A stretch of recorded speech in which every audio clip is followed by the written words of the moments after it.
आसंता जुलाई 7 तारिख में बंगोपसागर में एक लघुचाप सृष्टि हेबार संभावना थिबा नै पाणीपाग विभाग पूर्वानुमान करछि। एहार प्रभाव रे दक्षिण ओडिशा रे प्रबल वर्षा हेबार संभावना रहिछि।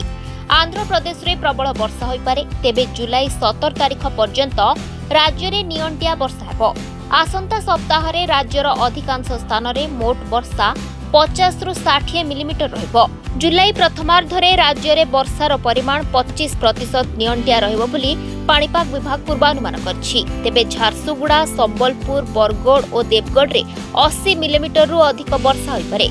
जुलाई 4 तारिख रे मध्यम धरणर वर्षा हेबो। 6 तारिख जाए विक्षिप्त भावे स्वल्प परिमाणर वर्षा होई पारे। 10 रु 17 तारिख मध्य रे उत्तर उपकूल रे मोट 50 रु 60 मिलीमीटर वर्षा हेबार संभावना अछि। तेबे अन्य अंचल रे 70 रु 80 मिलीमीटर वर्षा होई पारे बोली पाणीपाग विभाग कहिछि। जुलाई प्रथम और द्वितीय सप्ताह रे नियंटिया वर्षा सत्वे चाष काम रे कोनोसी समस्या हेबनी, कारण मझिरे मझिरे वर्षा हेबो बोली पाणीपाग विभाग कहिछि। Report Dinalipi live. Dinalipi live को एबे ही लाइक, शेयर, सब्सक्राइब करंतु।